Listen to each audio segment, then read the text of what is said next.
During August of 2017, after exploring the music of symphonic black metal band Karak Angren and symphonic death metal band Flesh God Apocalypse, I kept seeing a band by the name of Septicflesh being constantly recommended to me on my YouTube account as a similar artist. The same thing would happen on Last.fm, the Metal Archives, and many other places online where I happened to look up music either for listening purposes or for gathering information on my favorite artists. The first song I checked out from this band was the track Prometheus from their 2014 album Titan, and at first I wasn't very impressed by the music of this band. Although they carried the title of being a symphonic death metal band, I was initially disappointed to hear that they weren't as fast or technical as Flesh God Apocalypse, and there was something about the mixing or tempo of the song that simply did not resonate with me upon my first hearing. So I initially dismissed the band and continued on listening to the other bands that I had recently discovered at the time. However, towards the end of August, I saw that the band had released a new music video for their single Portrait of a Headless Man from their then upcoming album Codex Omega,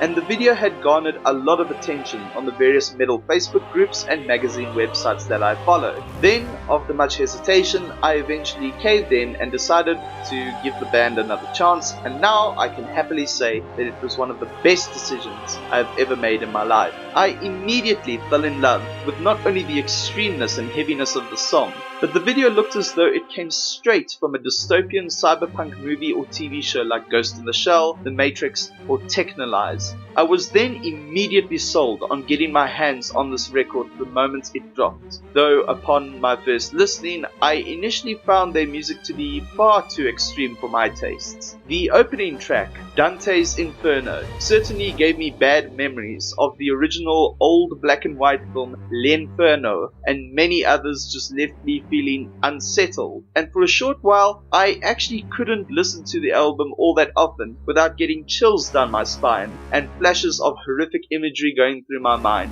However, as the months went by, I eventually began to fall in love with the rest of the album and even checked out a lot of their older stuff too. Now I've become one of their biggest fans, and after experiencing all they've had to offer, no other extreme metal band seems to give me the same feeling that these guys are able to, and that's saying something coming from someone who is usually irked by most kinds of dark music. Septicflesh, for those of you who aren't aware, are a symphonic death metal band hailing from Athens in Greece, and they have been around since the early 1990s. During their career, they have released a total of 10 studio albums, and ever since they first broke into the metal scene, they have really set themselves apart from most other bands in the death metal genre. Not only in terms of songwriting, composition, production and sound, but particularly in their lyrical style. The band started off their career by playing a style of death metal that contained a lot of atmospheric and doom elements, which eventually evolved over time to the more orchestral and symphonic based style that we have now come to know them for since the release of 2008's Communion.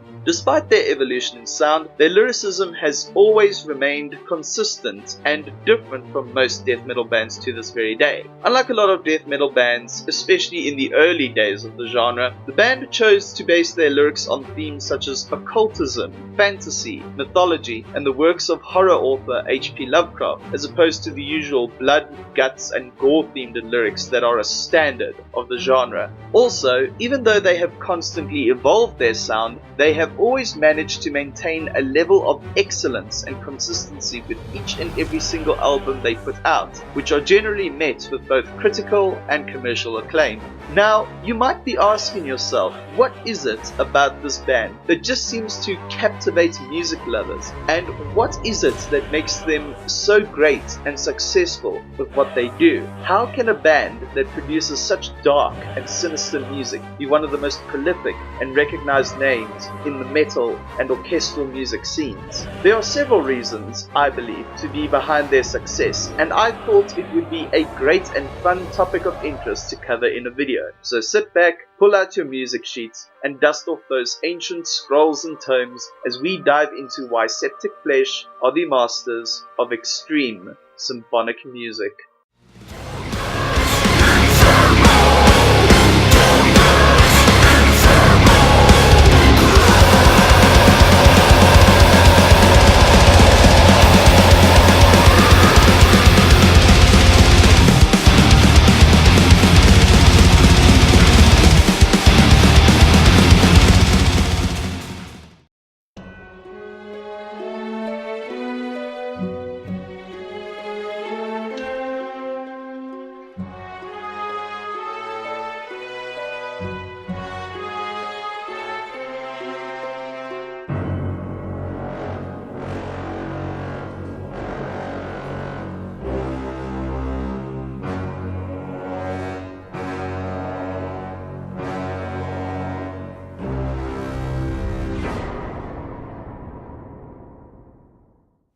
Septicflesh have always been masters of their craft. Even before they found their current sound, they have always, without fail, been able to write dark, mystical, otherworldly, and haunting melodies that add a feeling of dread, horror, and unease to their music that keeps the listener engrossed and immersed with each story or concept they are attempting to tell. This is because the band's lead guitarist and main songwriter, Christos Antonio, is a classically trained musician who obtained his master's degree in concert music from the London College of Music and was taught by legendary teachers and composers such as Martin Ellerby, one of Britain's most celebrated composers who headed the course, and Adam Gorb, who is the head of composition at the Royal Northern College of Music and another celebrated and respected British composer. The skills that Christos has equipped himself with shine through with each and every song that he has composed, and even more so since 2008's Communion. This is because with every album from then till present day, the band have always worked with the renowned Prague Philharmonic Orchestra as the unseen, unspoken, yet important and vital fifth member of the band. With every song that Christos writes and composes, he is always careful to make certain that both the orchestral parts and the metal parts balance each other out and both get an equal chance to shine without either one completely dominating or stealing the spotlight from the other. He is also careful to take the lyrics into account when writing the music, as well as each melody and every instrument has to not only match what's going on in the story, but has to create a certain mood and atmosphere to immerse the listener into the world which the lyrics are describing. Another thing that is important to note about Christos' songwriting is that unlike a lot of other symphonic extreme metal bands who tend to go overboard with the orchestra and choirs and use them as a crutch to support their sound, he will often write parts of the music to use absolutely no orchestral or choral elements at all, and will instead let the instruments that the band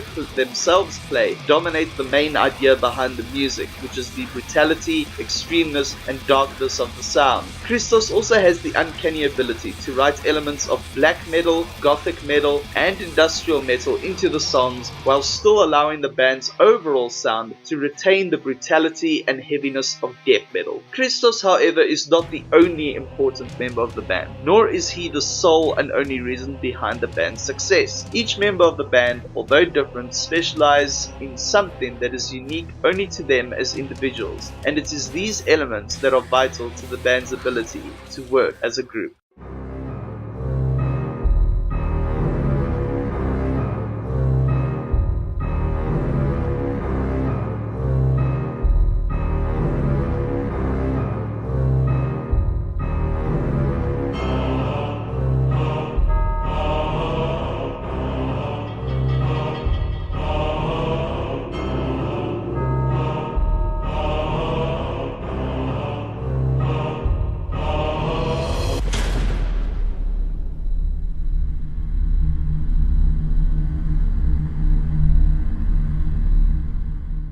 As I mentioned before, what has not only separated Septicflesh from their peers in the death metal genre, but has remained consistent without any sort of alteration during the course of their 28-year-long career is the kind of lyrics, themes, and subject matter that they choose to focus on. The band have always focused on tales born from real-world mythology, fantasy epics, occult knowledge, and literature from the most renowned and acclaimed of authors, poets, and other literary contributors. However, the band don't simply cut and paste these stories and add a musical element to them, which is often done in most cases. The band's clean vocalist and rhythm guitarist, Sotaras Vainas, is the band's main lyricist, and he has a unique talent in taking these subjects and either putting unique spins on the stories or make them draw parallels to current events. He can even make seemingly everyday phenomena, like black holes in space or the light of the moon, have a feeling of supernatural horror and dread behind them and how they occur. In doing this, Sotaras is able to provoke the listener's thoughts and let them experience the fear and the horror that could potentially be happening around us as we continue on with our daily lives, completely ignorant to the possible realities of our universe. To illustrate my point,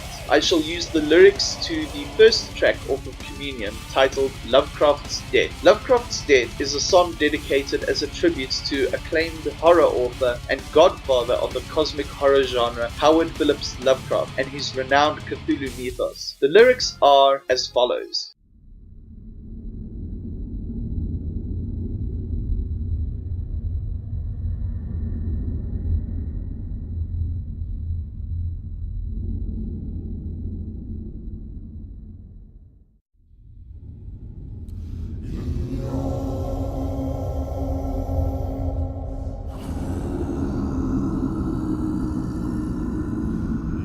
cold comes.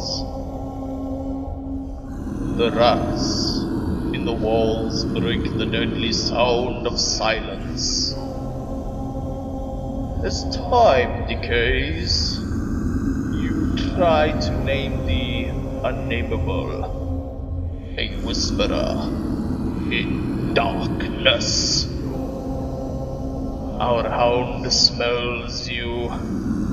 The haunter of the dark will take you to our realm. Your life, your books, march in front your closing eyes, beyond the walls of sleep. Lovecraft, in the realm of the dead. Lovecraft, in the realm of the dead. Obsessed with Necronomicon, the Arab's wicked dream. You found the path to Azathoth and walked in Dagon's realm. Your friends were haunted too. Do you remember Charles? Or haven't you heard the music of Eric Zahn? The call of Cthulhu we disguised with notes and raving rhythms to spread the seed of lurking fear into the heart of man. Lovecraft, in the realm of the dead. Lovecraft, in the realm of the dead. Your time is out. You saw too much. You used the silver key. You know too well that minds like yours can never rest in peace. You stared at the abyss. You'll never rest in peace. You'll never rest in peace.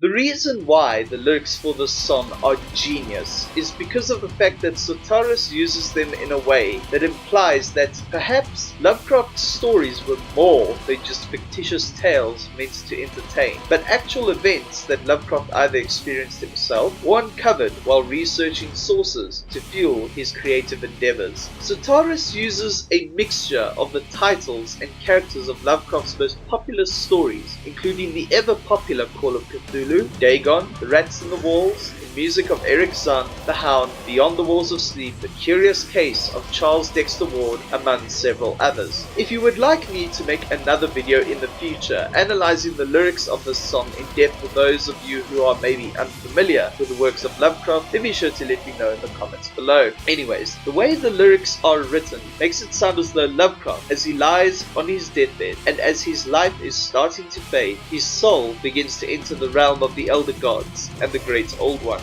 While this is happening, he is reminded of the signs he experienced before coming to the maddening realization that he was right all along, before he is hit with the revelation that he will not be able to rest in peace. Then, as the final line of the song is repeated for the last time, Spiros, the lead vocalist, lets out a scream that paints a ghastly scene of Lovecraft witnessing the unnameable, indescribable horror of the creatures and abominations that inhabit the realm of the elder gods, and screaming with dread as he goes completely and utterly insane as his life abruptly ends. We then hear the sounds of church bells ringing in the distance, which not only signify that Lovecraft has passed on from this world, but creates a contrast between the paradise that our earthly religions promise us after death and the possibility that people like Lovecraft with high levels of intellect have discovered this to not be the case. It is with this kind of ending that Sotaris manages to provoke the listener into confronting their deepest and innermost fears of mortality, death, and the fact that none of us actually know what or if something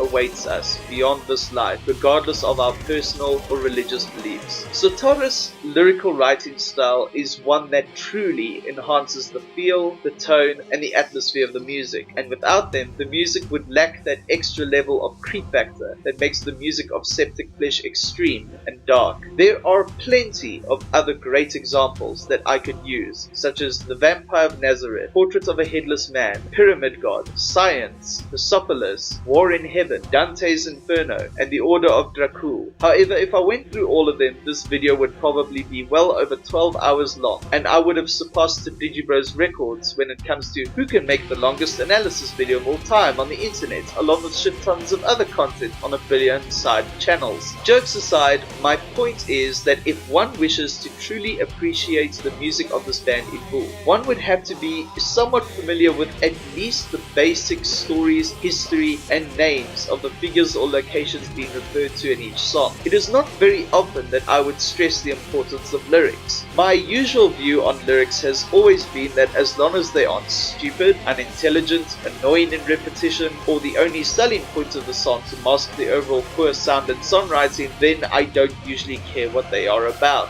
However, bands like Septicflesh are one of those exceptional cases where the lyrics are just as important as the music itself. This leads me to the final reason as to why I believe this band have been able to garner as much success and recognition as they have, despite the Greek metal scene not being one of the biggest or most well known in the world.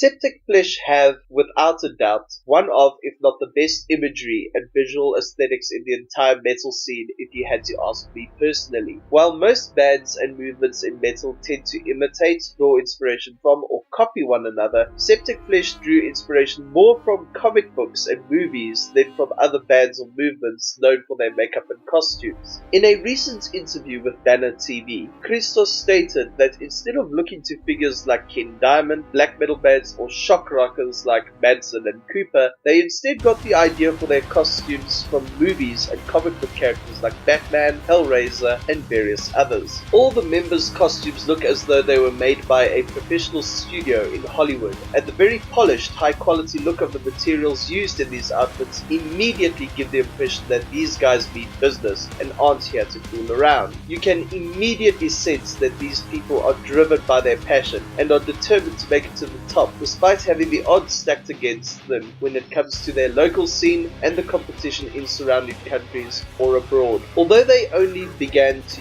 use the costume since their reunion, it has become extremely difficult to imagine or even remember the band in their early days when they wore nothing but your typical metal band fashion wear, like band t-shirts, sunglasses, leather jackets, etc. It is here that I am reminded of an interview with Venezuelan-born bass metal DJ sardonic, who once said in an interview that image is important for your marketing. And this couldn't be any more true considering how many metal musicians and their fan base tend to think and believe that image is not important and is used more as a gimmick to cover up bad music. For example, most death metal bands tend to go with the usual oversized band or streetwear shirts and baggy jeans look. But Septicflesh not only want their music to stand out, but they also want their image to give the listener an idea as to what their music is all about. There are far too many bands who, while being great musicians, don't care much for having an image outside the album art.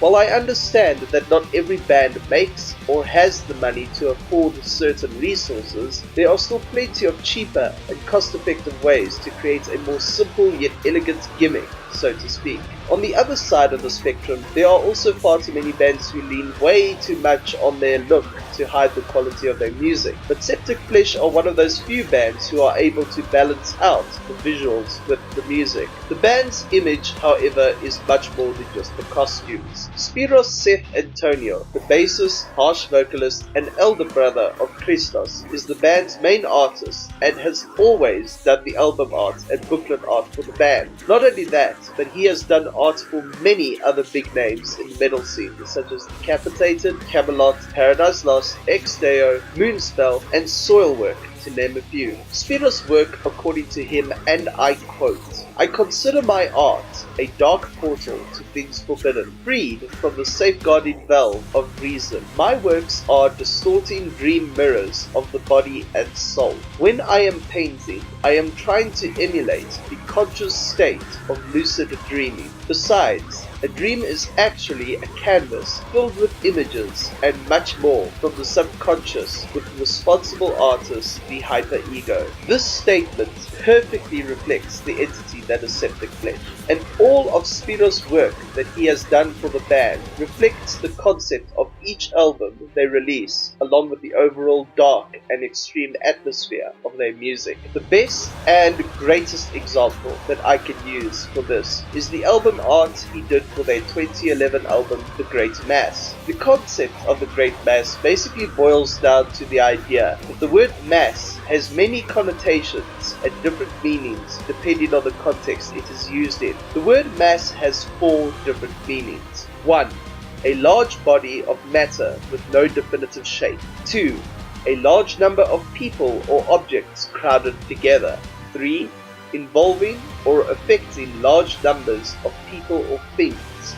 4. Assemble or cause to assemble into a single body or mass. Each individual track, though they may appear to be separate, actually represent each meaning of the word mass in some way, shape, or form. This is further reflected in Spiros' album art titled The God That Wants to Kill Himself, which basically asks the age-old question of, is man a god? And if so, is man a suicidal god? The art piece basically depicts the horrific and shocking image of a god practically cannibalizing himself, with all the various depictions of himself falling out of his now mutilated body. The album explores this concept by telling its tales through the lens of the pursuit of knowledge, so to speak, and how that pursuit can often result in dire consequences that almost make it feel as though we, the human race, are forever being punished for simply searching for the truth, and whether we will ever be ready to face or understand it when and if confronted by it.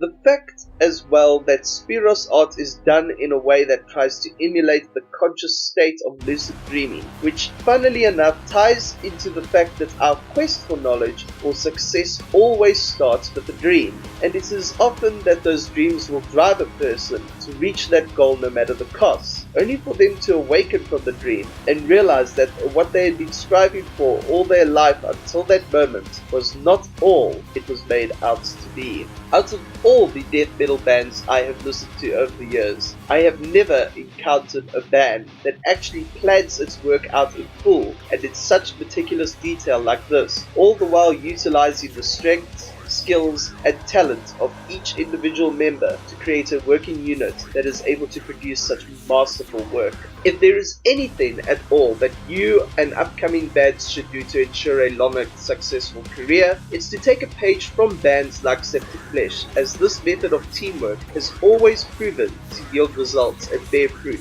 while keeping your music and your brand interesting and relevant no matter the trends in art or in music. It is safe to say that the theatric elements of Septicflesh's visual aesthetic has definitely succeeded in selling the idea that their music is most certainly dark, heavy, but most of all extreme.